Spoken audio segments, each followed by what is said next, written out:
Hi, I'm Tealish and you're watching Coffee and Clix. If you enjoy my content, please like and subscribe and click on the link tree found in the description of this video for links to my media content. Enjoy, and don't forget, wake up and smell the Clix.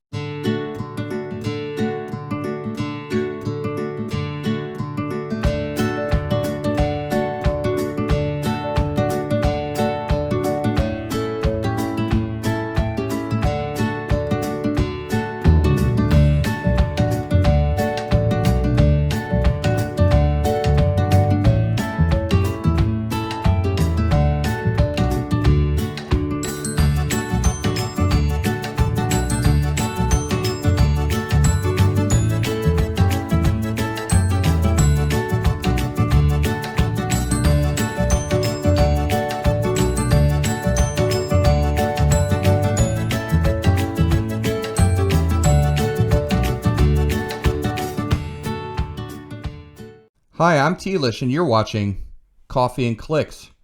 If you enjoy my content, please like this episode and subscribe to the channel. I really appreciate everyone who tunes in, listening on Spotify or listening on Podbean or watching on YouTube. My goal is to continue to convert listeners and viewers into subscribers while making great content. Now is a good time for me to mention that Coffee and Clix is happily sponsored by Highlander Games in Boonton, New Jersey.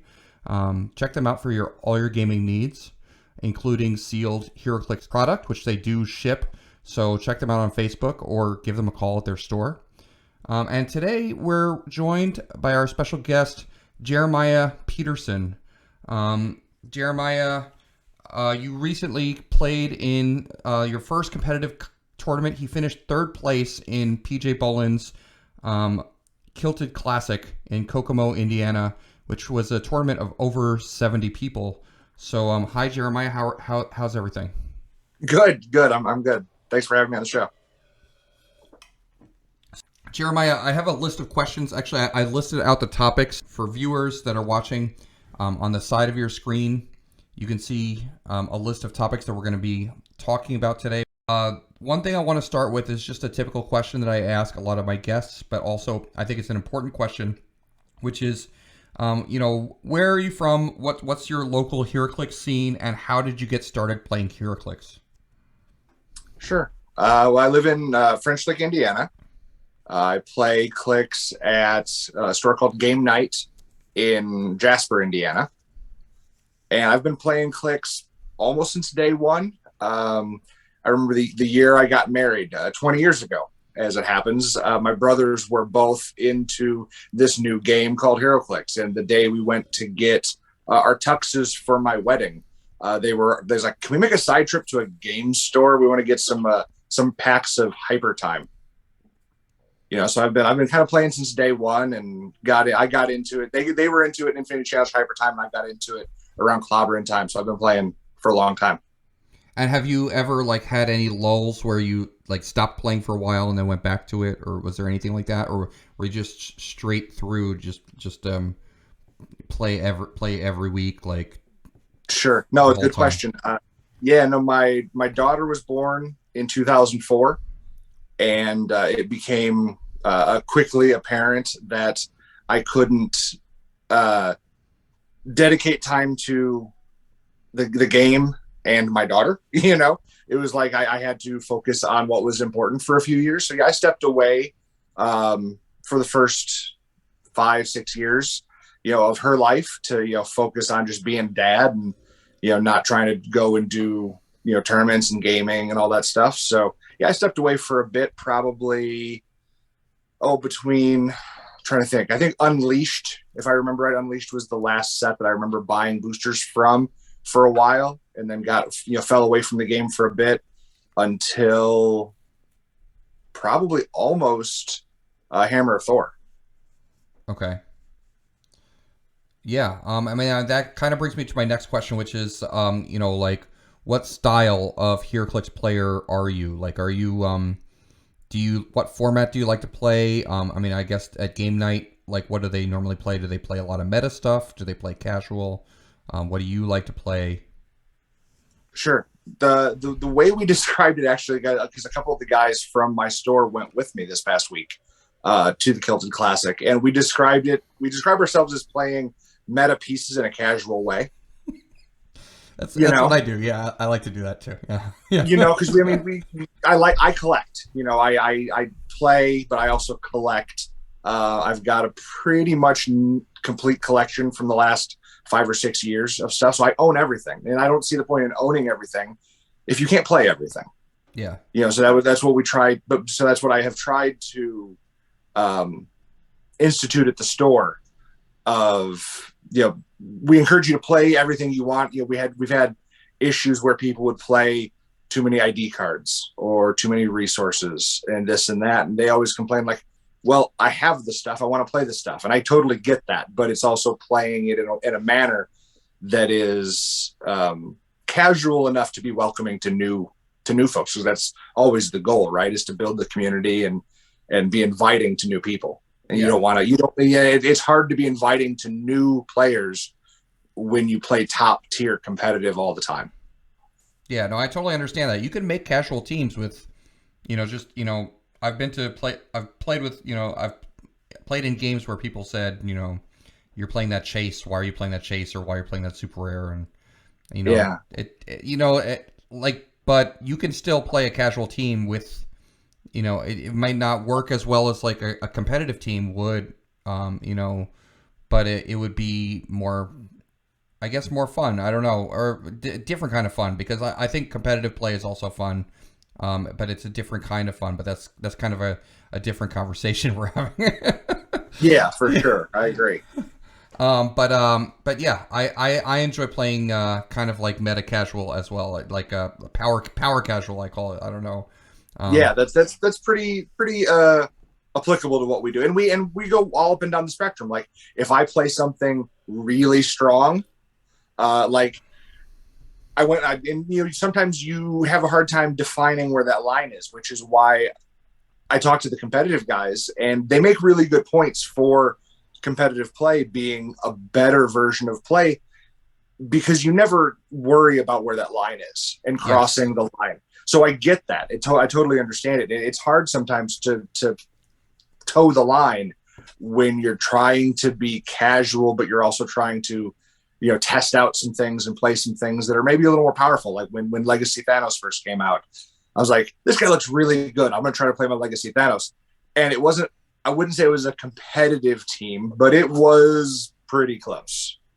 I don't think it's a team I'm going to go to the Kilted Classic and finish third with, but it was cosmic. It was him and Molecule Man and a High Evolutionary, Mr. Oz and something else. So it was like, it had some stuff, but it wasn't quite as optimized as it could have been, but it was still way over the top for the room. Yeah, I actually did the same thing. I built a Thanos team, cosmic team like that for casual play, and I played it, and then I realized it was a little too strong for casual play, and then it ended up being sort of competitive. So I totally get what you're saying there, because you do have to toe that line. Like, when you're playing competitive, like meta style competitive play, you just play your best stuff, and they play their best stuff, and there's no apologies for playing whatever you're playing, because it's the best thing you could literally try to make. But right in casual, you don't want to purposefully play a bad team either. You don't want it to be bad, so you're not going to purposefully build to make it bad. But at the same time, you're going to kind of try not to build it too strong, I guess. Yeah, and that was the point I started to make, was sometimes you'll cross that line, like that Thanos team, like, oh, that was way too good, and I stomped everybody. It was right after War of the Realms came out, so it didn't help that I threw a Prime Destroyer on the sideline just because I wanted to, tinker with that too. And like, oh yeah, that was way over the line. So then, but you do, so that's over the line. So then I make a point of the week or two after that to really tone it down. Play. That's when you play, the Runaways or the Future Foundation, just the kids, just the sidekicks, So yeah, so that's kind of what our venue is like. Is you break out something nasty, you stomp everybody with it, you feel bad, everybody gives you a hard time for it, and then you tone it down for the next few weeks, and you give somebody else a chance to to win. But the way we run our tournaments is the first week of the month is 300 modern. But just because we say 300 modern doesn't mean it's competitive. It just means we're going to limit you to modern. And it's a way to keep the store selling product, to force players to play modern at least once a month. Mm-hmm. So we'll do 300 modern the first week, and then we do 400, 500, 600 the following weeks. And we sort of, step it up as the weeks go on. And then we reset the following month and do 3 and then 4, 5, and 6. So, I mean, what would you say is your style of play, like your play style when you're playing a game of Heroclix? Are you overly aggressive? Are you more defensive? Are you, do you like all the different tricks and synergies, like kind of like how would you describe yourself as a player?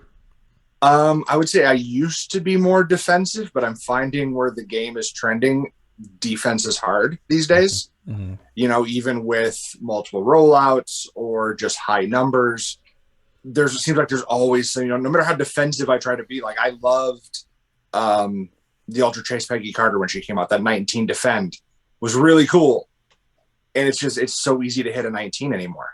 Yeah. When they're given 12 attack values to commons, it's the defenses aren't holding up. So I've really been just trying to play a little bit of everything. I would say I'm a little more defensive, but then I go to the Kilted Classic with an animal team, and which is all about offense, and all about aggression and alpha strike and all that. And, I find that fun too. I like the tricks. I like the synergy stuff, but I also find unless you're playing a smaller team, that can get out of hand and hard to manage as you're playing. If you understand what I'm saying. Yeah.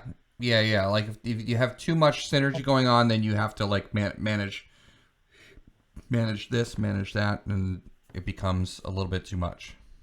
It does, especially like at a 5 and 600 point builds. Which is why a lot of we've all almost as a group trended towards when we get to that 600 point night, we all tend to, I shouldn't say we all, but there's been a movement towards just playing big power pieces because it's a lot easier to manage those at a big point value. Yeah. I understand that. I mean, do you typically play high point value games often at your store? Well, that's what I was saying. Was at the end of every month. At the end of every month. Okay. Yeah, the last week of each month is a 600 point night. So like tomorrow night is 600 points. Nice. So, I was going to ask that. That's another question I was going to get to was, what's your favorite character in the game? Both a Heroclix piece and also like your favorite comic book character. It's all about the Asgardians and Thor, and that's my favorite. So War of the Realms was just coming off that made me super happy. Didn't make me as happy as I wanted it to make me. There was things that I wish I would have made that set that didn't make the set, but definitely Thor and his family of characters are my favorite. As far as specific Heroclix figure, what my favorite is, it's yet to be topped, and that's the Chase Frog of Thunder from Hammer of Thor. Okay. Yeah. And what makes that one special for you? It was right as I was getting back into the game. It was right as my local store was opening. The game night has been in existence for about 12 years. So right around when Hammer of Thor was, actually, what was funny was when, because I run a sign shop. So this guy comes into my sign shop one day and says, "Hey, I want to open up a game store in town. Can you help me make a sign?" And I'm all about it. That's awesome. But then I said, "Hey, I want to, do you know about Heroclix?" And he goes, "Yeah, I know about Heroclix, but I also know that, they're on a hiatus and they might not get might never come back." Mm-hmm. And like literally 2 weeks later, Nika makes the announcement that they've bought Heroclix and they're coming back. So it was this perfect synergy in my world of Heroclix coming back, and now I have a local game store, because previously I would have to drive about an hour and 15 to get to a game store. Okay. So yeah, it was that perfect thing of store opens, Heroclix is back, Hammer of Thor is released, you know, God packs are a thing for the first time. See, I wasn't around for Hammer of Thor, so actually you've been playing a lot longer than I have. And Okay. so was that when God packs were a thing? Was during That was during yeah, Hammer of Thor, or that was the very first set that ever had God packs. And God packs back then, because there was only 2 chases in the set. I love the mug, by the way. no? Thank you. Yeah, I'm a big Thor fan too. I love Thor. He's probably my favorite. Him and Hawkeye are my 2 favorite. Oh, yeah, But they're Hawkeye's great. different. They're different because I like Hawkeye because I like the Matt Fraction run of Sure. Hawkeye, and Thor. I just love Thor. So Yeah, yeah. that's cool. So he got God packs and Hammer of Thor, because there was only 2 chases in the set. It was the Frog, and then the Thor Buster Iron Man. Those were your 2 chases. So a God pack in that set, and that's why they're called God packs, was because a God pack came with 4 of the deity level super rares and a chase. So that's where the term God pack came from. Now, deity level super rares, like just like super rares that happen to be like deity level characters, or Hela, Odin, Set, from the Egyptian pantheon. okay. Surtur, I think Surtur. Yeah, Surtur was a super rare. Oh, the original Surtur before they had. So he was like kind of like big with the sculpt, right? He was like He was single base, he was very tall and kind of had the sword over his shoulder in like almost getting ready to swing motion. okay. Yeah, and then the chase was there was 2 chases. There was the Frog of Thunder, and then there was what was the other Thor, one? the Thor Buster Iron Man. Thorbuster Iron Man. Okay. Yeah, so I actually pulled. So the store had done a contest. They were trying, because it was like I said, it was a brand new store. They were trying to get people aware of the store. So they had ran a contest where over the course of, I think it was 3 months or 2 months, something like that, whoever mentioned game night on their Facebook page the most would get $50 in store credit. I can see that getting out of hand real quick. Yeah, it really did. Ask any of my friends that knew me back then, and it got way out of hand. But I won. I won. So I got $50 in store credit. And I used that $50 to buy 4 packs of Hammer of Thor, and I pulled a God pack in those 4 packs. Oh, that's amazing. That's awesome. Yeah. Yeah, I did not pull the Frog. I pulled the Iron Man, but at the time the values were really similar. In fact, I think at the time, the Thor Buster might have actually been going for more. So I easily traded him for the Frog of Thunder, and yeah, he's been my favorite ever since. That's awesome. That's cool. Yeah. Let me take a look at what he does, because I don't actually know what he does. Let me see. Oh, really? Well, he's a little less good now because he had somewhat of an activation click. Okay. Thor. Is it called Thor Frog of Thunder, or is it called Throg? Yeah, it's called Thor Frog of Thunder. All right.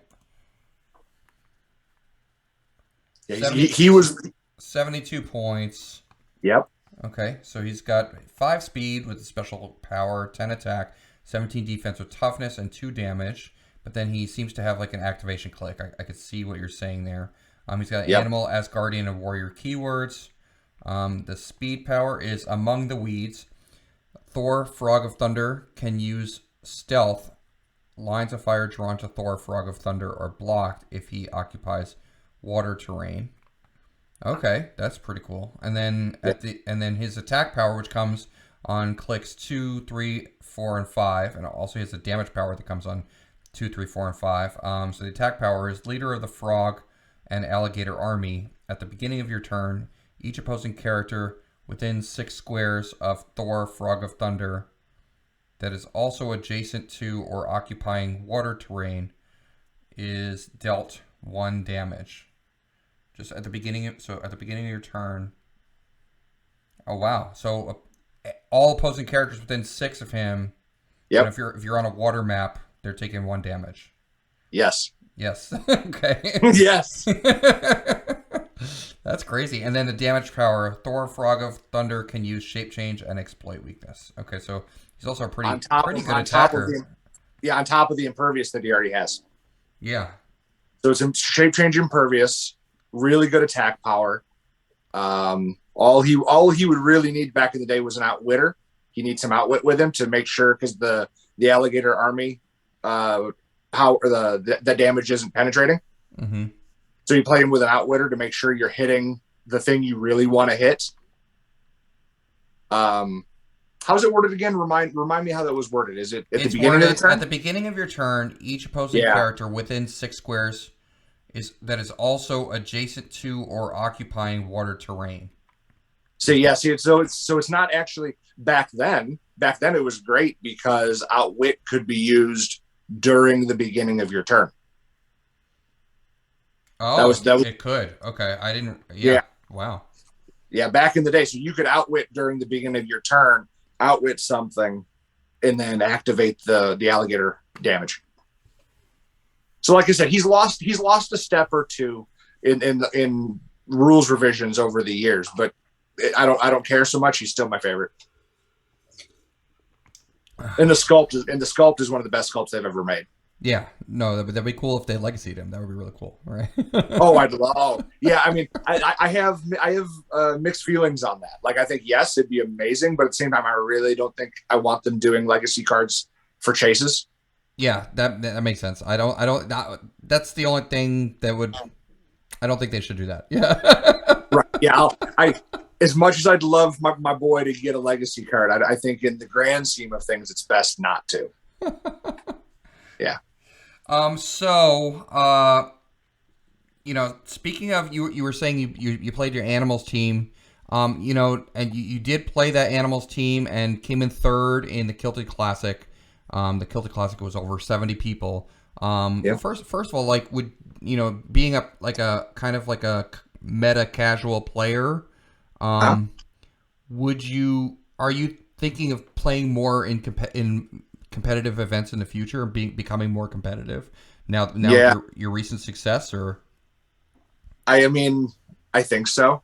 I can't say for sure, but literally I went 3-0 in the first 3 rounds, and everybody around me was like, did you catch the bug yet? Are you hooked? Are you hooked yet? And I'm like, really? After winning 3 rounds in a row? Yeah, I mean, kind of. I started to feel that, like, this is fun. And everybody was nice, and I was having a good experience. I was winning. I mean, that helped. Yeah. But yeah, I mean, I think competitive play, I think it gets a bad rap. I really do. I think competitive play has evolved over time. 10, 11 years ago, I think there was maybe some bad apples in the group.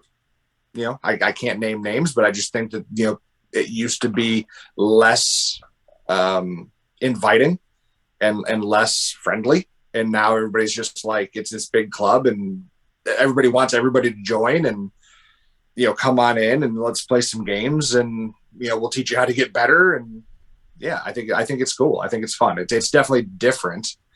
But I was talking to somebody yesterday and said, as far as trying to support that type of play, is they'd rather somebody come in and go 0-4, as long as they said they had fun. That's the important part. Mm-hmm. Make the environment such that you have fun, even if you go 0-4. Make that more important than the actual winning. And I think the meta scene, the competitive scene, definitely, at least the group, that I've seen, most of I've seen, and I know a lot of these guys from, online and stuff. And I've been, and that's the other thing, is I've been in, I don't know that this would come up if I didn't bring it up. I've worked the other side of the table a lot because I volunteer for WizKids at Worlds and Gen Con and Origins. So I've been on the other side of the table from a lot of these guys, for years. So I know everybody. And now they're just, they're happy that I'm finally, thinking about making it more of a regular thing. And and that's the other thing is when you finish third, there's that drive of, well, I finished third. Maybe next time I could finish second. Yeah. And so how did your team work? So what was your team? What was the team that you played? Okay, it was. It was pretty standard animal stuff. It was Spider Hammer-Eye. I got the cards here. Just so Spider Hammer-Eye, 2 maggots, the Prime High Evolutionary, Chip, Legacy Lockjaw, Gorilla Grodd, and then the thing that I played that I haven't seen a lot of people, I think it's going to catch on, is the Chase Rocket Raccoon from War of the Realms. Yeah, and then with those. Oh, go ahead. And with. I was going to say with the characters, of course, Evolutionary had the Isotope, and the Catcher's Mitt was in play because of Chip. I also had the Emotional Modifier, and then the Lightning Ring on Rocket Raccoon. Okay. So how does that work with the Lightning Ring on Rocket Raccoon? Why did you equip that particular equipment? Lightning Ring says when the equipped character uses bolts, specifically have to multi-target with bolts. If you target more than one character, increase the damage dealt to each hit character +1. So he has Energy Explosion that with triple bolts, and his Energy Explosion gives tokens, action tokens to characters that are hit. So now if you're double targeting, now he's dealing 3 Clix Energy Explosion and giving out tokens. Okay, yeah, that's pretty nasty. and he has an outwit that if a character has one or more action tokens, and he outwits them, they take a click of damage. Mm-hmm. Yeah. So you're using him mainly as an attacker, not as a support piece. Oh, definitely. Oh yeah, he's 50 points, 12 attack, 7 range, 18 defense, super senses, running shot with the outwit special power. Yeah, oh yeah, he is definitely an attacker. Okay. And I think that's what made my animal team stand out a little bit from other animal teams, at least that I've heard of. I can't say seen because I don't play competitive. I haven't been in the room much with them, but from what I've heard, most animal teams seem very. I hear about Wendigos a lot. I hear about the Gorilla Grodd chase at 10 points, upping damage with Empower. But you don't hear about a lot of range attackers on the animal team, and I think that was something that's missing on those teams. And I tried it out, and clearly it worked. So, like, what would be your shred? Because I've played Tyler's version of the animal team. Tyler, I don't know if you're familiar, but he's got 3 maggots. He's got Chip, Hammer-Eye, 2 Grods, and the Emotional Modifier, High Evolutionary, and the Waldo arms on Hammer-Eye. Sure. So that's like the main. That's like, I think it's like a +9 team. Yeah. But I mean, like a lot of it is just like you try to carry up and drop the maggots, and then use the Empower from the Grods to dish out a lot of damage. Yeah, this works very much the same way, but it sounds like that version of the team was probably designed before the Legacy Lockjaw came out. Right, it was, yes. And the Legacy Lockjaw has a 14 speed, can carry 4, and gives everybody adjacent to a Mastermind. Okay, so you could basically just carry everybody up and be kind of protected, and then use like if you have a ranged attacker, they can still get, you're not too close where you're not going to have shots with the ranged attacker. You could still use like Rocket Raccoon to shoot into the fray. Sure. Because am I right, or more or less? Yeah, I mean it's obviously if you're going to move, you can get the entire team pretty much all the way across the map first turn for a second turn after you do all your equips. But you get it all the way across the team, and then Rocket, of course, and Hammer-Eye for the most part have to wait a turn to do anything. Mm-hmm. But they have the protection if you time it right. And this was the problem that I had. I might have done better with the team if I would have had a little more practice with it. I kept having problems with balancing what I'm taking from the modifier making sure that because the reason the animals want the modifier is to give themselves battle fury to keep from being mind controlled, because Thanos is such a thing right now. Mm-hmm. And even though I didn't play against any, the Prime Batman still shows up, so you want to protect yourself against mind control. But at the same time, you have to make sure you time the choice of battle fury until after you've done all your carries, because it's not going to work otherwise. Oh, right. So you carry everybody up. Yeah, because you can't carry them if they have battle fury. Yeah. Right. So you have to do. So you have so that you have to time it right of picking something else from the modifier. Opposing characters attack by -1, even though it's never going to really come up. Wait to pick the battle fury until you move up. And I had a little bit of trouble, even though I worked around it most of the day. But you have a little bit of trouble of picking the battle fury after the movement, but then you also have to, because the battle fury requires within 4 squares and line of fire. Mm-hmm. So you have to have because I put the modifier on Hammer Eye. You'd have to have everybody kind of where they could be seen, so they couldn't be mind controlled by Thanos. But then at the same time, you want to stick close to Lockjaw because he's the one giving you Mastermind. So it's like you got 2 levels of protection, and that's what I was saying earlier about when you try to pile on too many different effects onto a team with this many characters. It's hard to get all those effects in play at the same time, especially when one of them requires line of fire. Yeah. And so how did you do against? I mean, how many Thanos teams did you face in the tournament? Because that was actually my next topic was sure. About Thanos. Everybody. He's the hotness right now. He is. Yeah, he definitely is. How'd you do against him? I faced what most people call Dan Powell's version of the team, mm-hmm. which is the Spider Family Thanos. Yeah. I faced that 3 times, and then I faced a version with Doom. It was a ruler theme with Doom and the 2x2 Magneto, and then I think it was a Proteus, but it wasn't the barrier Proteus. I think it was the other one. So yeah, I faced the first one in round 3 and did pretty well. I positioned pretty well that time. He kept rolling 1s for picking Thanos' gems. He kept rolling 1s and 2s. Yeah, that helped. And that was the thing is, yeah, I finished 3rd on the day, but I had a lot of lucky things go my way along the way. I don't know if I finished in 3rd place on an average day. I wouldn't. I don't know. I disagree because like. Okay, well. No, because you have a lot of.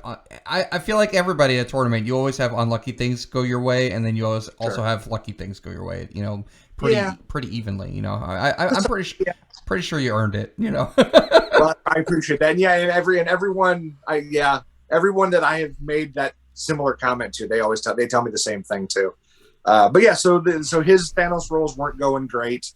I don't think he was getting his cosmic energy willpower rolls. So those Thanos didn't have as many chances to act. But then again, against an animal theme, you don't have a lot of chances to act. And that's kind of what I liked about it was it gets across the map, it starts doing stuff, it starts dishing out damage, and you can take Thanos and his team out pretty quick. And that was really nice about the Rocket Raccoon with the lightning ring, is because he's dealing that 3 damage with the lightning ring and the energy explosion that you can wipe out. And if you can get the shot, if the barrier's not just in the right spot, or if you can TK him with Chip to get around the barrier, if you can get the shot off, you can pretty much wipe out Thanos' support crew in 1 hit.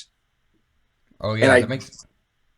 Yeah, and I didn't plan it that way. I didn't plan it to do that, but it really worked out nice because you can take out Marvella, you can take out Mary Jane, you can put a hurt on the Asgardian Mary Jane.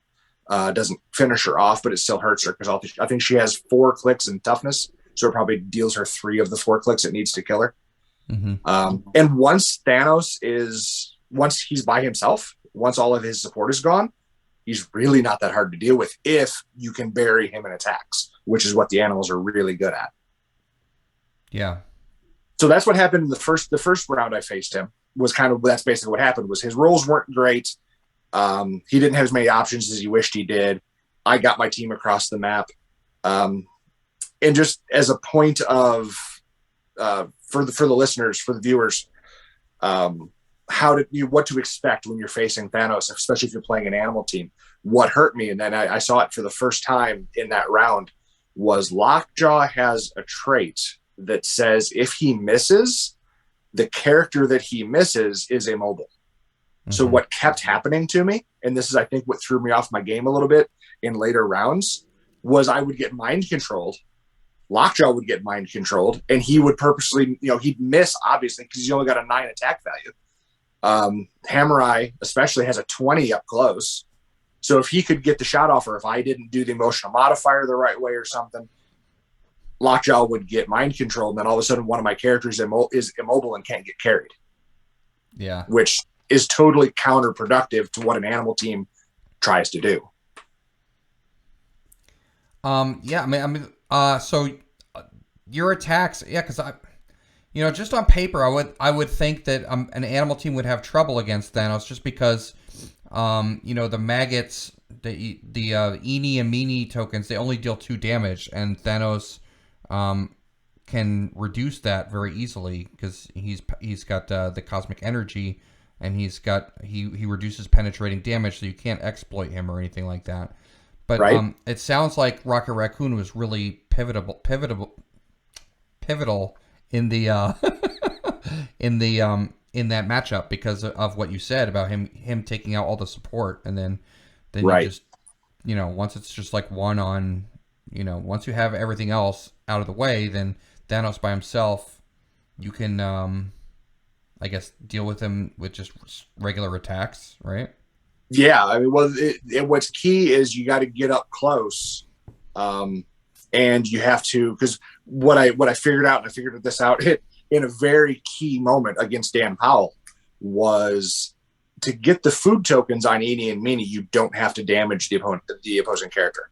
All you have to do is hit. So you get in close, you pop the Eenie and Meanies, they hit Thanos. They get reabsorbed, and when they get reabsorbed, you can give Maggot a +1 to all his stats. So now Maggot's hitting for 4. So Maggot hits for 4, Thanos takes 2. The other Maggot hits for 4, Thanos takes 2. With the Empower, maybe 5. More. Yeah, maybe more. Yeah, if your Grodd isn't already gone, the tough thing with the current Thanos build is he gets he equips the alchemical fire, and when he hits you with the alchemical fire, which it also comes in, you could potentially get hit with it twice in a turn, because you'll get the fire token put on you when he mind controls, and you'll get the fire token put on you when he actually attacks. So now he's lighting your characters on fire, and they don't clear the fire until you clear action tokens. So if it's a character like Grodd, who probably doesn't have any action tokens because he's just getting carried around as an Empower, and it's penetrating damage, and he's only 1 click long, guess what? Your Grodd's dead. Because you get lit on fire, and then the fire damage happens at the beginning of every turn, friendly and opposing turns. So that alchemical fire will rip through your team pretty fast if you're not careful. Yeah, I mean, I just realized. So that means that if you use alchemical fire on a figure with no action tokens, then that's 3 turns before they remove. That's at least 3 damage, right? Like guaranteed. Yes, it is. Yes, it is. Now, fortunately, maggots, when they absorb Eenie Meanie, they have the ability to heal 2 clicks. So that saved me once or twice instead of boosting maggot stats, just healing and then clearing tokens, and then you're fine. And then then Thanos has to deal with, a nearly fully healed maggot again. It was a lot of back and forth. The second Thanos build I faced was the one that had Doom on it, and that was my worst loss of the day. I only scored 25 points in that round because he had the Doom that prevents me from generating eeny and meeny. Mm-hmm. You know, so that was a rough one. That was round 4. So I was 3-1 at that point on the day, and I was going into round 5, knowing if I wanted to make the cut, I had to win. Yeah. But you did very well. You went 3rd place. That's awesome. Yeah. 3rd place was better than I had any aspirations to do. You know, I was thinking if I can win 2-3 games at my first big event, I was going to be pretty happy with that. But then once I was 3-1, I knew I was just one more win away from getting in. So I went into that 5th round like, I kind of got to win this because I really kind of want to make the cut. And sure enough, I did. Yeah. So yeah, I mean, I think we basically talked about your overall experience, because that was the next question was, you know, just tell me. Well, I mean, I guess could you sum it up? Like, sum up your overall experience of the tournament. I mean, what would you say to kind of summarize your whole experience there? I think the one word I would use would be supportive. I had fun. I liked winning, but what was even better was every time I would, like, you know, somebody like a Dan Powell or Matty G or PJ would come up to me. They'd be like, "How'd you do?" I'm like, "I want another one." And they'd be like, "Dude, that's so great." You know, like, they're just so supportive. And I mean, everybody was rooting me on. It was funny.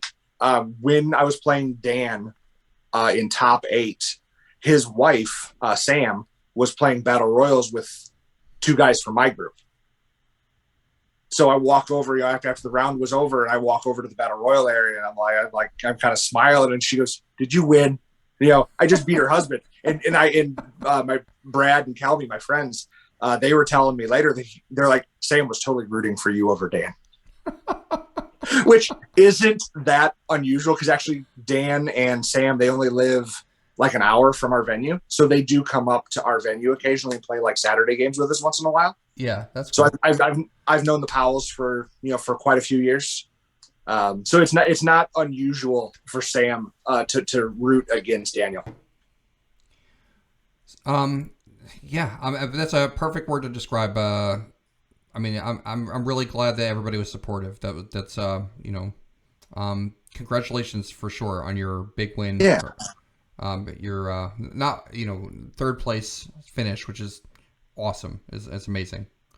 Well, I appreciate that. And I don't want to toot my own horn, but if you look over my shoulder here, the little group here, that's your trophy. Oh, cool.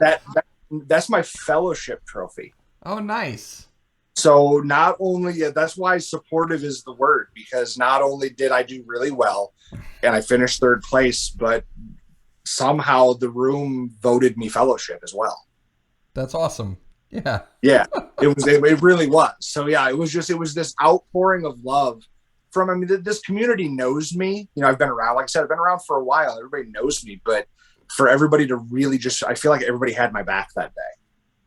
You know, I checked my Facebook feed, you know, towards the end of the day as I made the cut and I got into the top 16, and then I made it through top 8. I checked my Facebook messages and stuff, and everybody at home was like, "I'm so proud of you. You're doing so good. I told you could do it." And I was like, it was just great. It was really just great.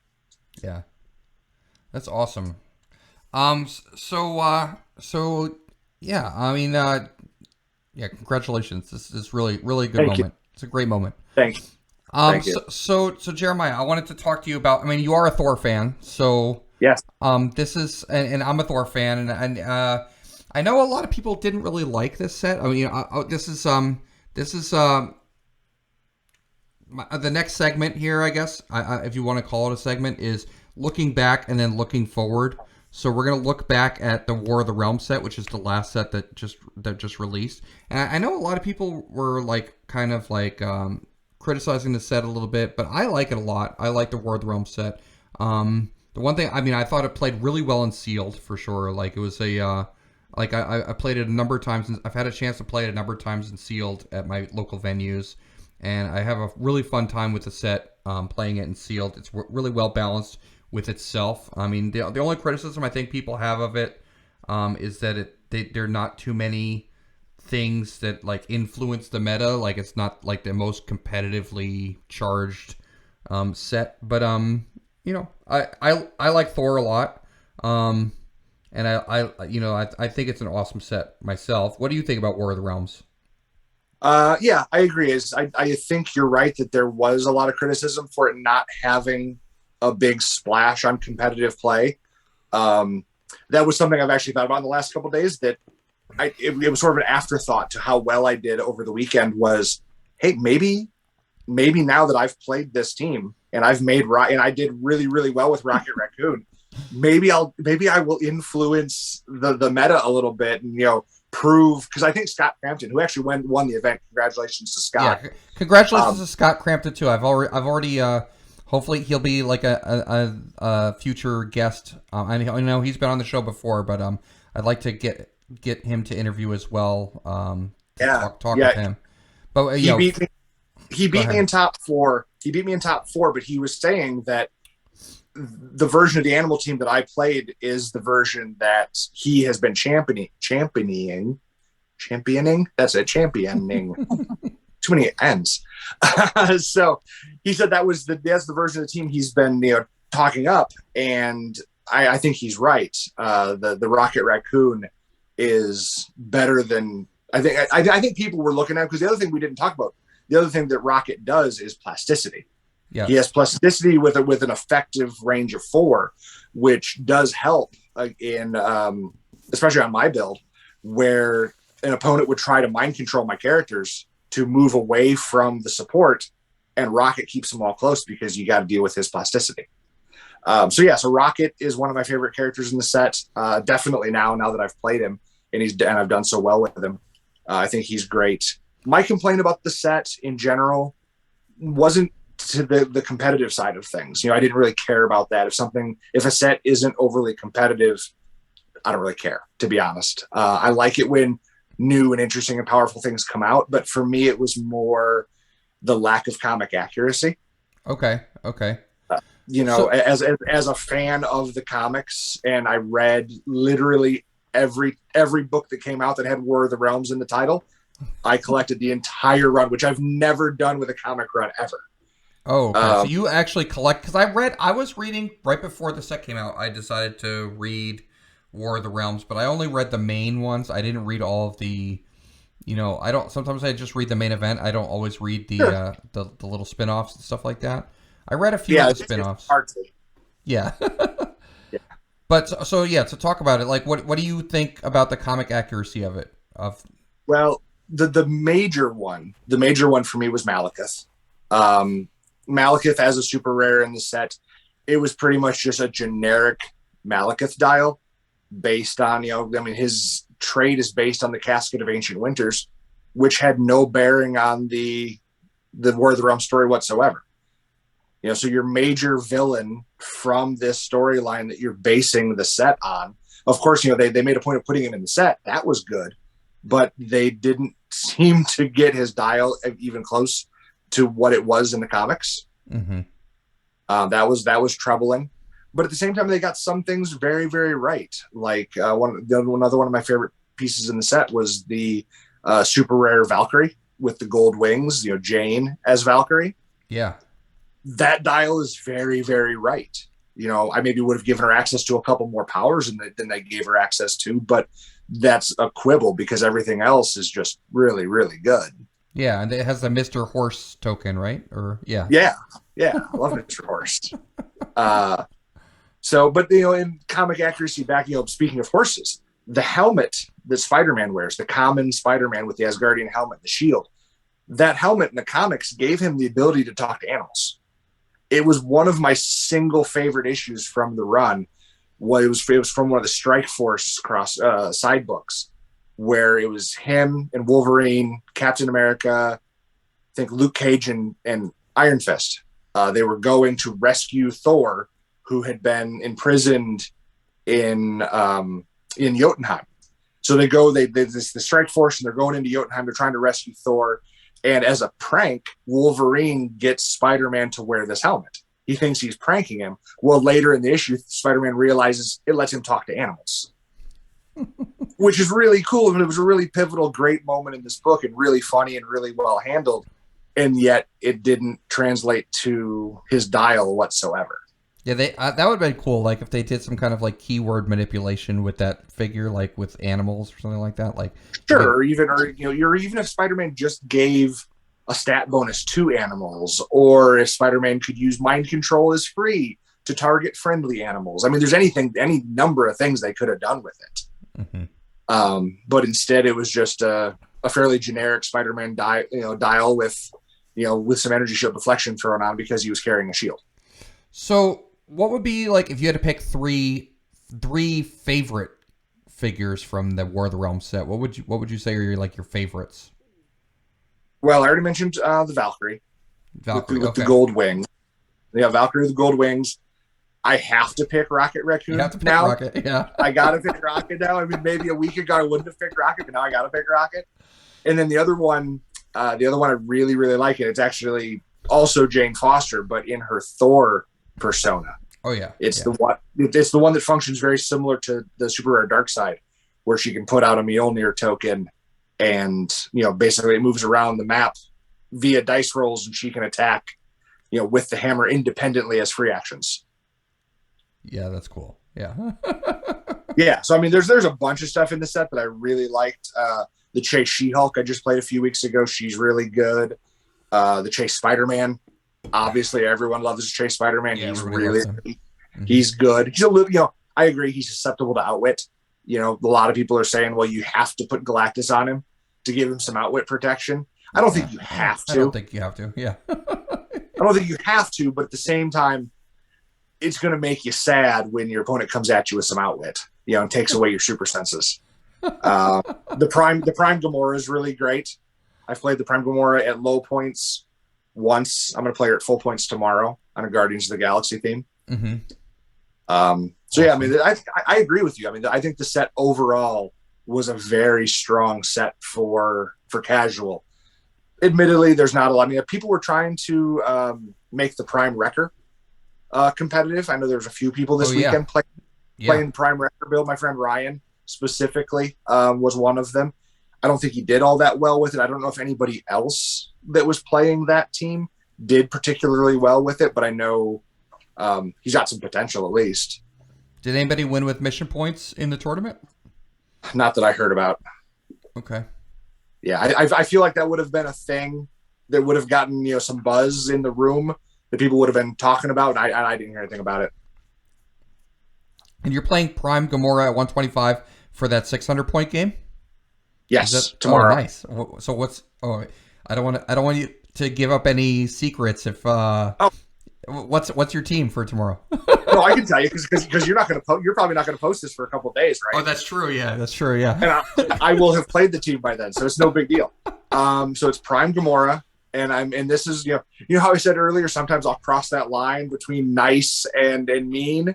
Mm-hmm. I'm going to take Mjolnir from the Mighty Thor. I've done that before. I've used that combo before. Yeah, that's great. Yeah.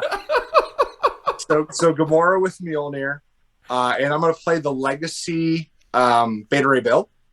Okay. Who have you looked at Beta Ray Bill's dial? I think the Legacy one. Yeah, I've looked at it. He is kind of acts like this Prime Captain Marvel, where he can jump in front of somebody and protect them, like they take their damage or something like that. Exactly. Yeah. He his one trait gives everybody with the Guardians team ability. No, I'm sorry. He gives. I'm thinking of the Prime Valkyrie. She gives Guardians defenders.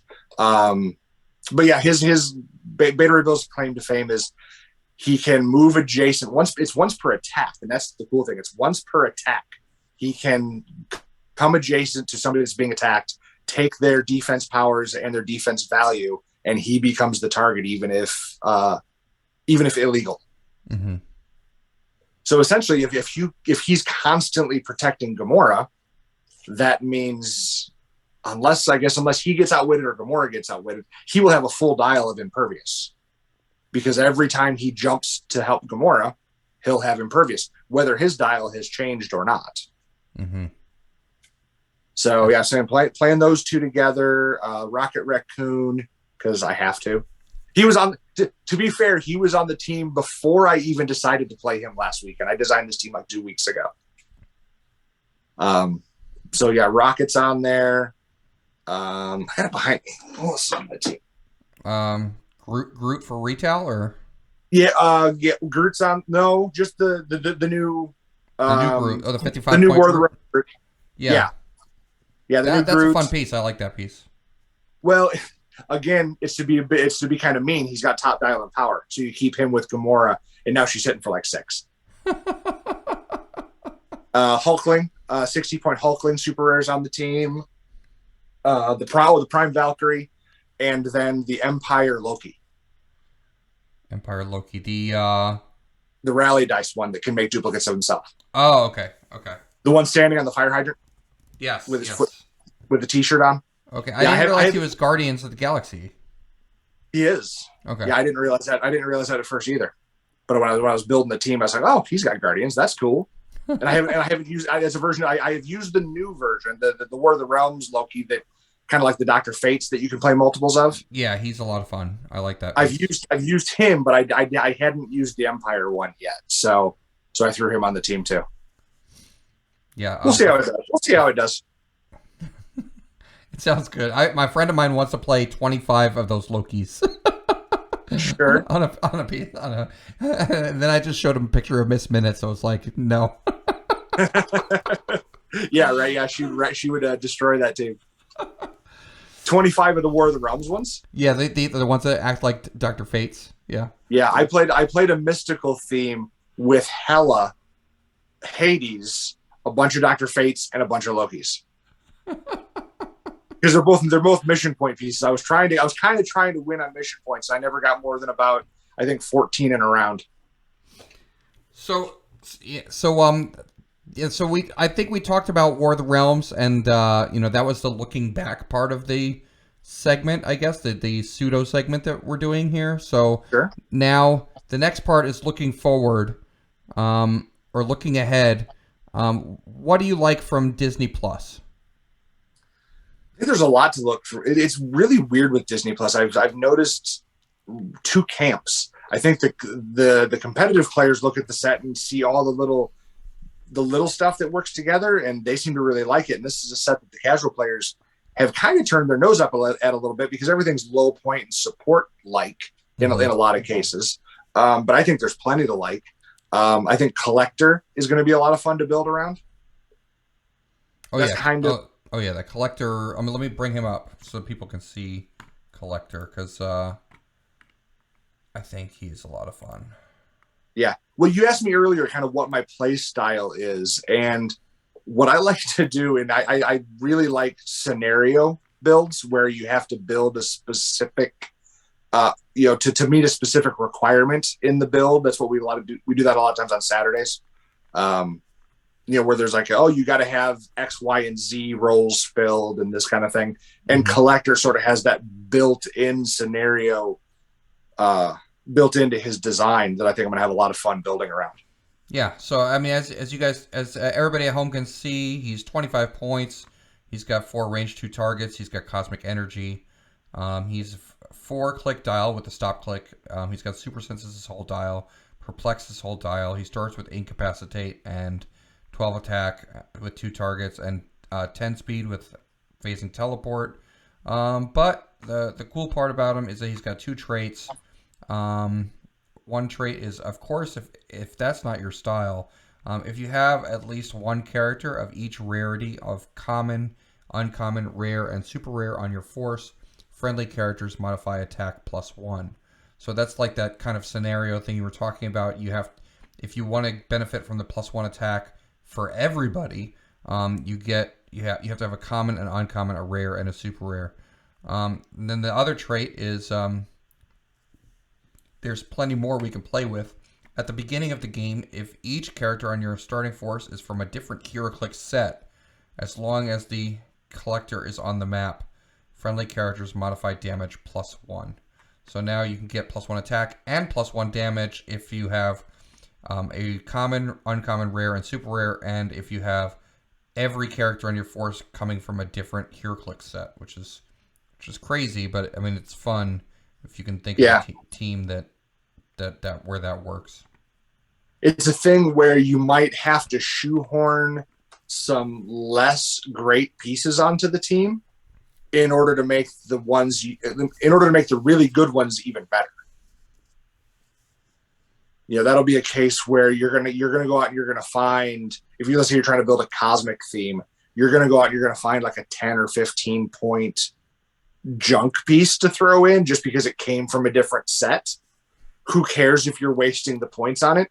Because it's gonna make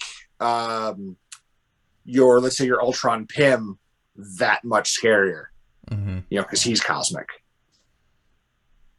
Yeah. So yeah, I think it's really going to be crazy fun to build around.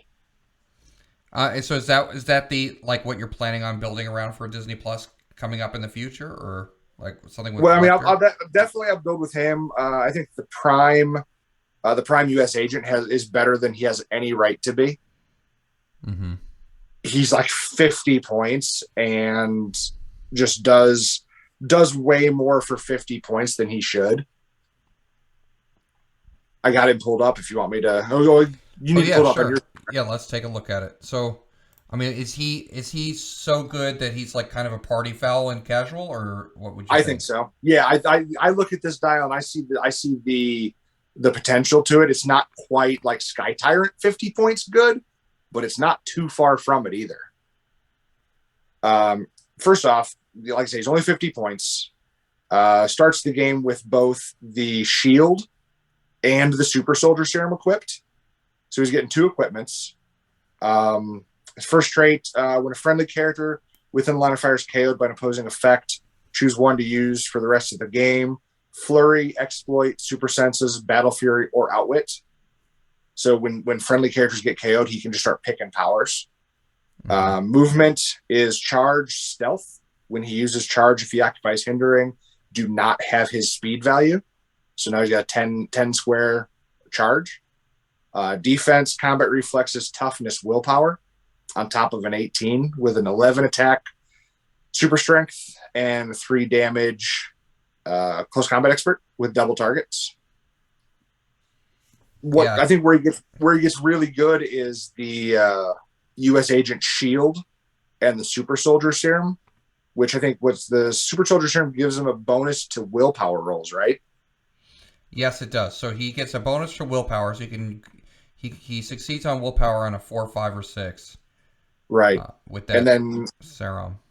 And then the shield, I'm pretty sure, gives him a bonus to combat reflexes. Yeah, so not only does he have stealth, so you can't shoot him from far away if he's hindering, but you also, if you go up close, you get up close to him, he's got a 21 defense.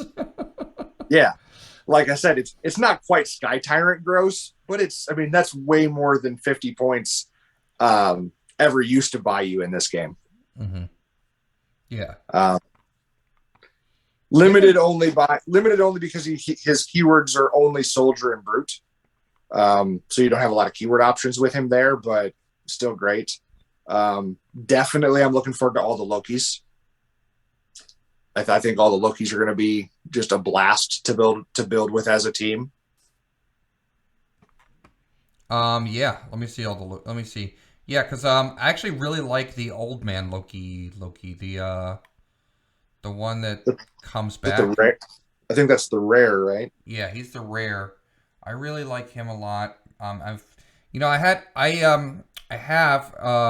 In case you're listening or watching at home, and you are not a part of my Coffee Clix Discord, you could check me out on Discord. I have Roll20 rooms that are available for people to use, and I frequently update them. So with the help of a lot of other people like Brett Broyles and the people from Eaglecast, like Chip, who makes these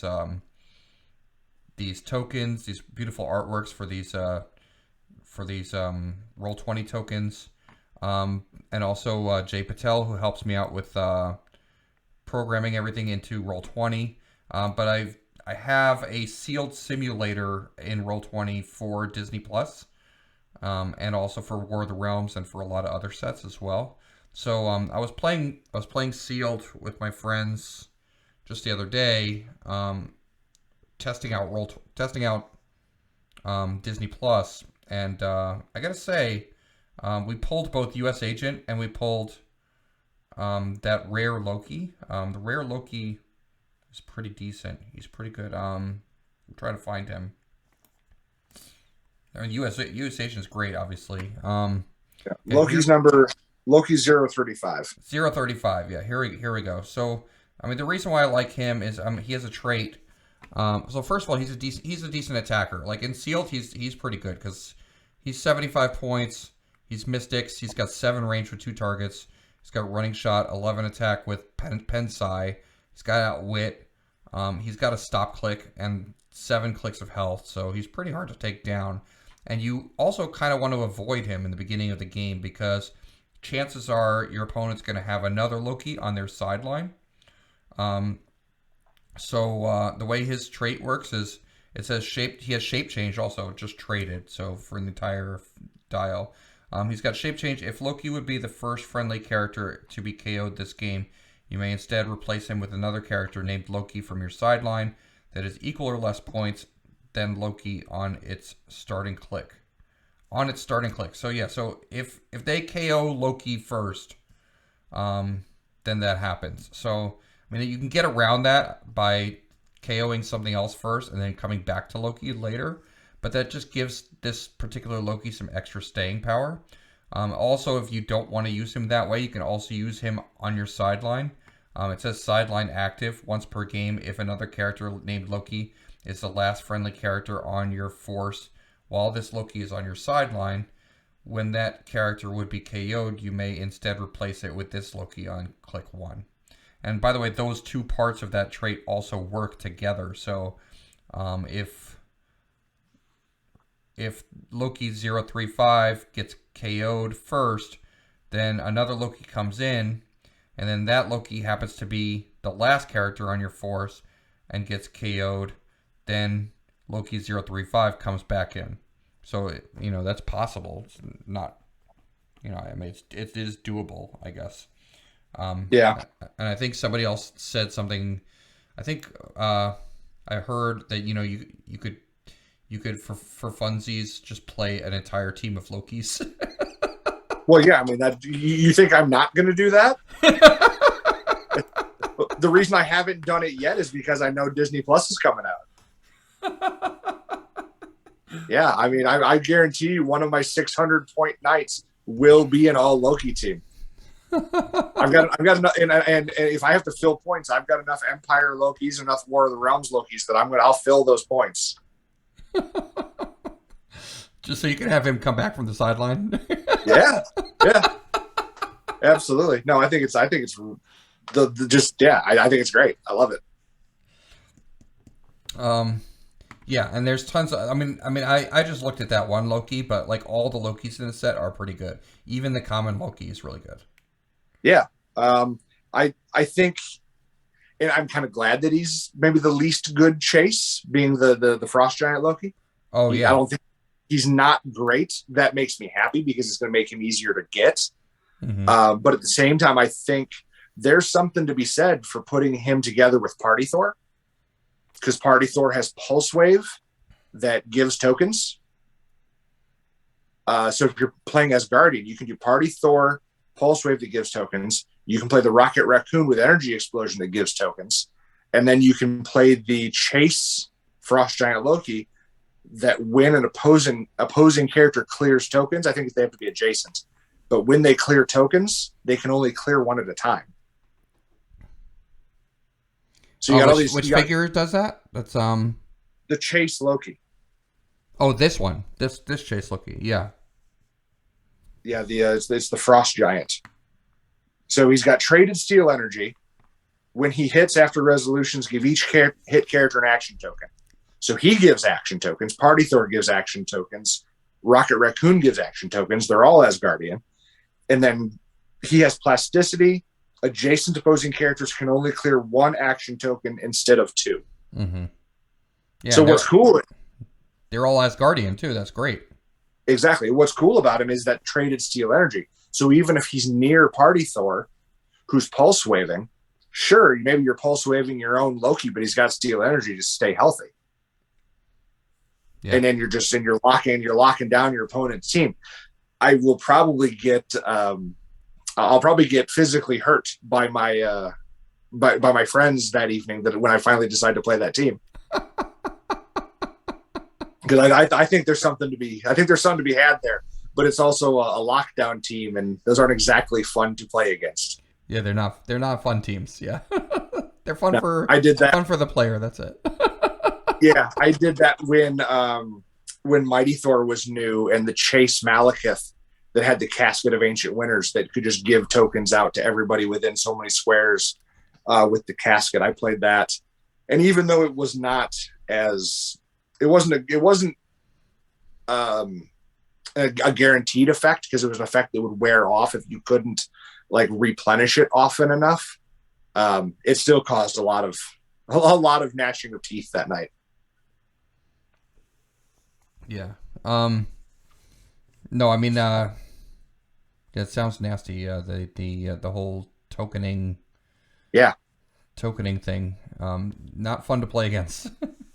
Sure. Yeah. So I mean, that's just scratching the surface. I think there's tons of stuff in this in Disney Plus that's great.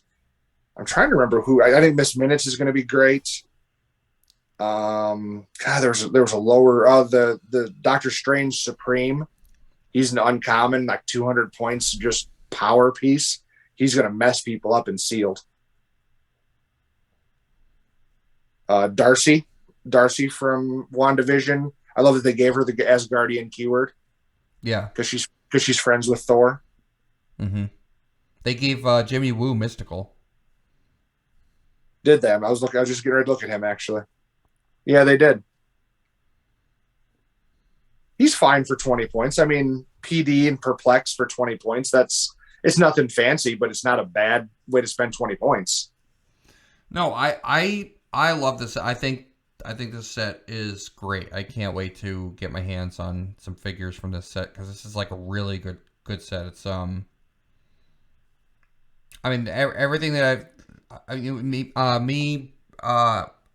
one of my previous episodes, actually, I did it with Brian Galley and Kenny Pena, and we did a full set review in 2 parts of Disney Plus, and just every figure looks so great in the set. Like, we talked about them in length, and every figure looks just so great in the set. I'm really excited for the set. Plus, I mean, I love the source material too.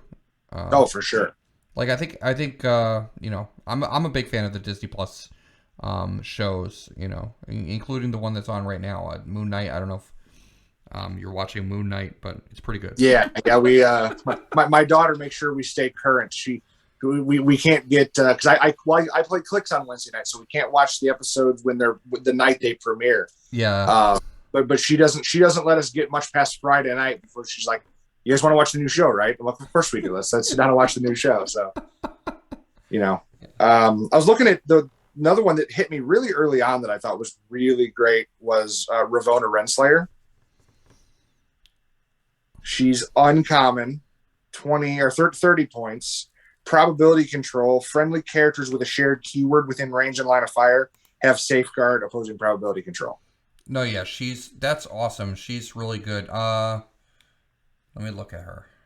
Ravonna Renslayer. She's a common or she's an uncommon? Probably an uncommon. Yeah, at 0-20. There she is. Yeah, I mean, giving out safeguard opposing probability control is really good, especially when you yourself have 18 defend and prob. So, I mean, sure. and the police team ability. So, like it's a lot of value for 30 points.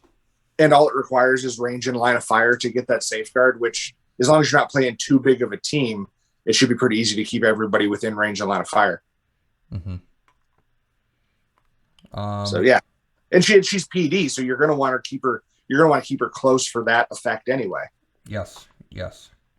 A friend of mine, Ryan, who went to Kilted Classic with us, he played a team a few weeks back, and it was a celebrity theme where he played.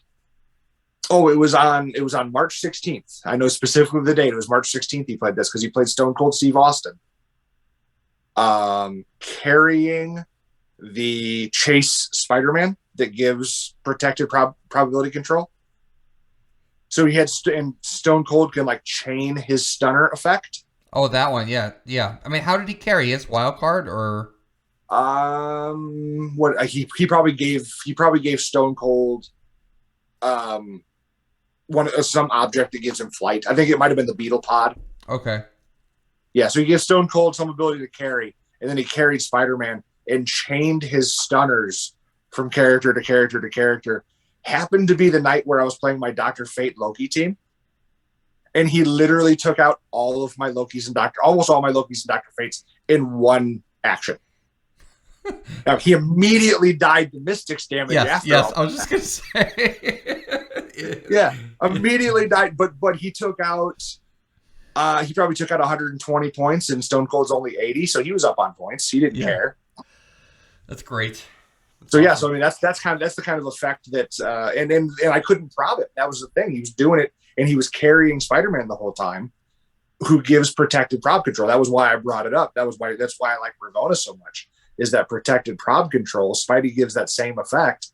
So he's trying to hit me with Stone Cold, and I couldn't prob any of it. You know, so he wipes out a quarter of my team, and I couldn't say. And the only thing I could hope for was he would miss, and he never did. I mean, Ravonna is great.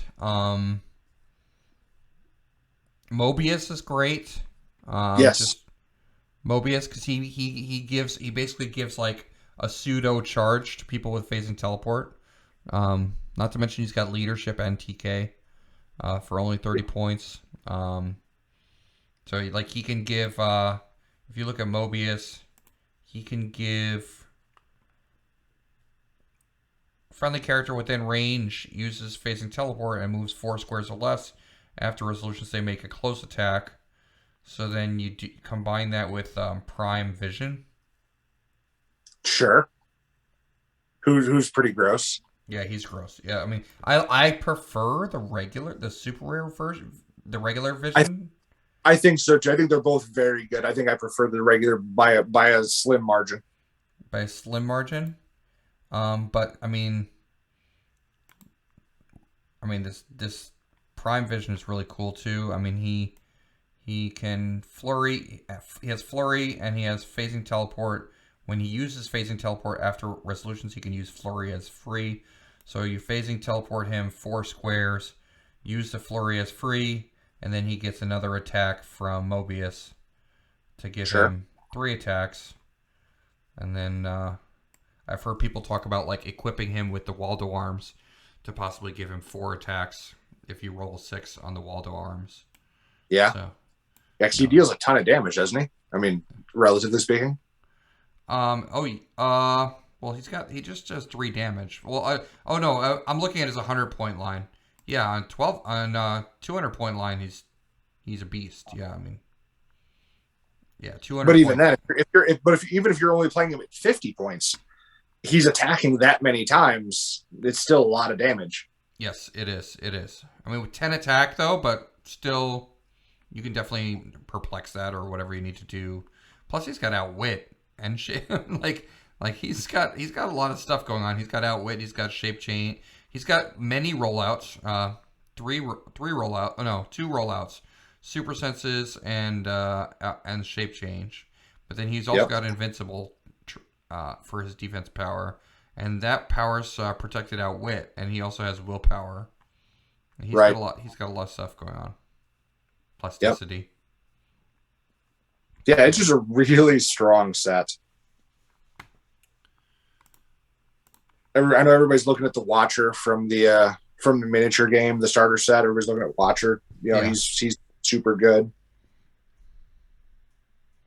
The other Watcher might be interesting to play some shenanigans with. The super rare one? The super rare 25-point Watcher, where you can swap out a figure for another figure that has the same name for a power action.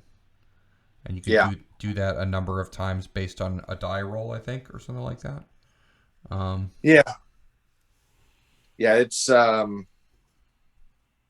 say you got to obviously it's something you got to build around. You can't just stumble into a good combo there. But there's at least they're using the fact that they make the same characters so often. We get so many Captain Americas, we get so many Thors. Using Watcher is actually a way to almost turn them into like a shifting focus effect. Mm-hmm. I think it's neat. I think it's pretty cool. That is cool. So Jeremiah, I'm going to move on to our last question for today, which is Sure. Which is and I think we talked about your history playing Heroclix. We talked about your experience at the tournament at the Kilted Classic run by PJ Bolin, and it was a wonderful event, also won by Scott Cramton. But you came in third in that event, which was amazing. We also talked about your favorite all-time Heroclix figure, which was the Thor Frog of Thunder.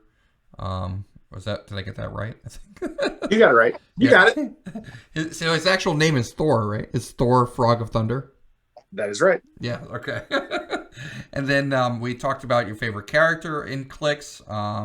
We talked about your general experience in the tournament, including how you did against Thanos teams, and your wins against Thanos. We talked about we looked back at the War of the Realms and talked about some figures from War of the Realms. Looking forward, we talked about Disney Plus and what you might want to build around with Disney Plus. But the last topic of discussion I think we could talk about is that you're somewhat well known in the community as a Clix creator.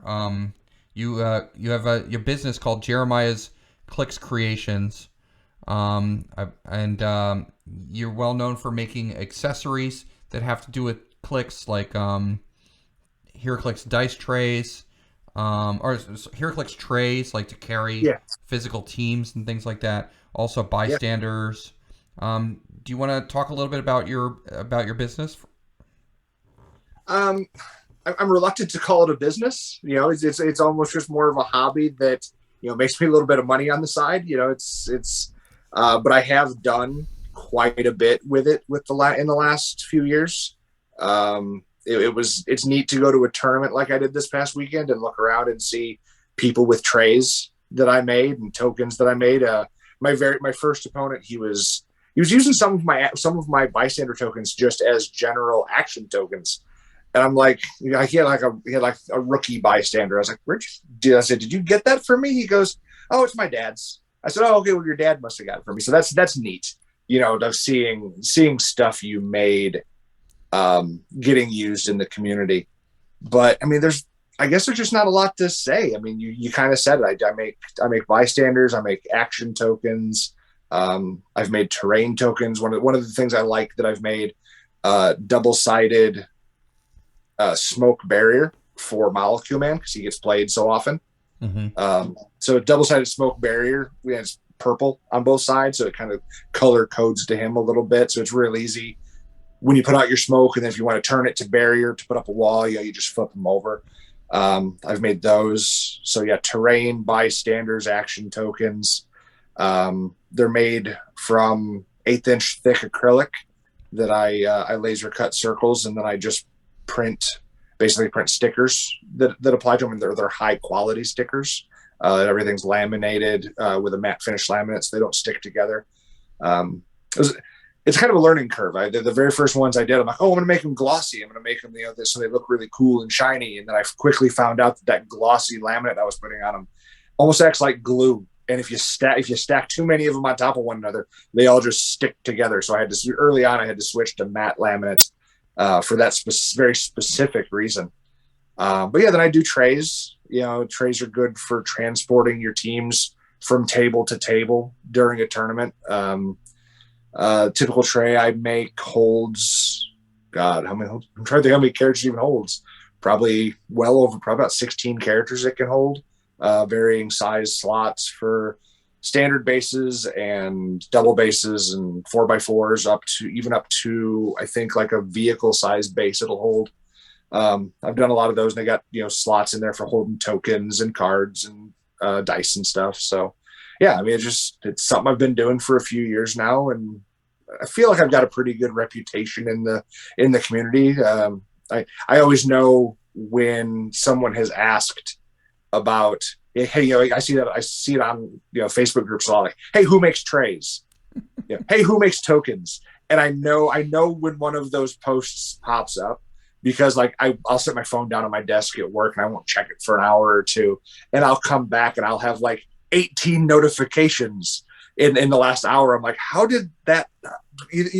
Who's tagging me? And sure enough, that's exactly what it is. Somebody will tag me in a post, or a dozen people will tag me in a post, and I'll come back to 6 requests for things, and so it happens a lot. But yeah, again, I don't like to toot my own horn, but it does. I guess I have developed a bit of a reputation for that kind of stuff within the community. Do you have a tray that you made that you use for yourself? It's funny, I do. It's right here. Let me grab it. This is one I actually didn't. I only sort of made this one. This was before we had our own. I had access to a laser engraver / cutter myself. So I actually had this one. The pieces for this were laser cut by someone else, and I glued it together. Whereas most of my trays that I make these days have art engraved into them. Usually I put somebody's name on it to customize it. Put a name or a gamer tag or something on there, and whatever their favorite character is, be it Deadpool or Spider-Man or Batman, what have you. So a lot of them have that. But then you look at this tray that I made, and it looks nothing like the trays that I make now, because this one I probably made this one about like 7 years ago. But you can see it's just real basic. I mean, it's nice. It's like black and gold Asgard, kind of Asgard friendly colors. Nice. But that's what it looks like. But it's got, and it holds up. It's got some scratches and stuff on it, but for the most part, it's pretty good. Yeah, but that's pretty sweet. Yeah, that looks like it holds a lot of stuff too. It does, but but at the same time, the ones I make now hold even more. Like these slots, the 2x2 slots, now have almost like clover leaves on them, so that you can put 4 single base characters in there as well, as an optional, so it's customizable. And then it also has about this same many small slots, the peanut base and the singles. It's got about those many across the top, and then it's got like a big one down here to hold like vehicles, like I guess it'd be a 2x8 based piece, and then all the cards and the card and stuff slots are off to the side, so it holds a lot. But the ones I make now hold even more. Yeah, and that one is, what is that, acrylic, or is that? That's acrylic. I've made some acrylic ones for people over the last few years. Mostly the ones I make are wood, just because frankly I don't like making the acrylic ones.